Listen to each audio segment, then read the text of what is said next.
विश्वास है उसने परमात्मा को प्रकट किया महाराज। प्रहलाद के विश्वास ने परमात्मा को खंबे से प्रकट कर दिया। अब एक नास्तिक व्यक्ति ने इस कथा को सुन लिया कि परमात्मा खंबे से प्रकट हो गए। हिरण्याक्ष ने खंबे पर प्रहार किया और नृसिंह भगवान प्रकट हो गए। वो घर जाकर के 4-6 खंबे तोड़ डाला, भगवान प्रकट ही नहीं हुए। अर्थ क्या है? अर्थ यही है कि इस खंबे में यदि आपका भरोसा है कि परमात्मा है तो इस खंबे से आज भी भगवान प्रकट हो जाएंगे। लेकिन हमारे भीतर श्रद्धा और विश्वास की ही तो कमी है। आप देखेंगे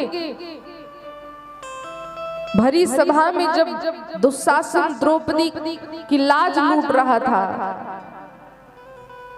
द्रौपदी सबसे सहायता मांगने गई, तब तक परमात्मा नहीं आए हैं।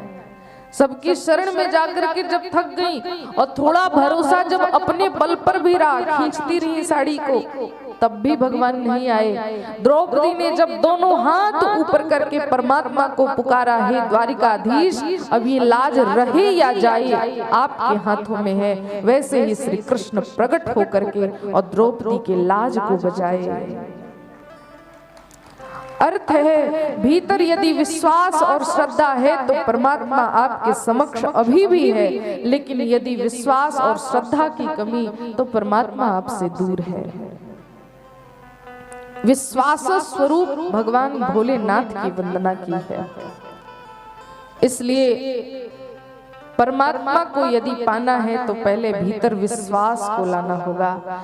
और विश्वास आएगा कहां से? बाबा ने कहा, जाने बिनु न होई प्रतीति, बिनु प्रतीति होई नहीं प्रीति। जब तक हम परमात्मा के विषय में जानने का प्रयास नहीं करेंगे तब तक प्रतीति नहीं हो सकती। प्रतीति अर्थात विश्वास। जब तक आप किसी के बारे में जानेंगे नहीं, विश्वास होगा कहां से? विश्वास के लिए जानना जरूरी है। और जब दृढ़ विश्वास हो जाएगा, श्रद्धा हो जाएगी, तो परमात्मा से आपको प्रेम हो जाएगा और परमात्मा आपके समक्ष आ सकता है महाराज। इसलिए श्रद्धा और विश्वास को यहाँ नमन किया। उसके बाद गुरु को नमन किया। वंदे बोधमयम नित्यम गुरुम शंकर रूपिणम यमाश्रितो ही वक्रोपी चंद्र सर्वत्र वंद्यते। ऐसे गुरु जो भोलेनाथ के स्वरूप में है।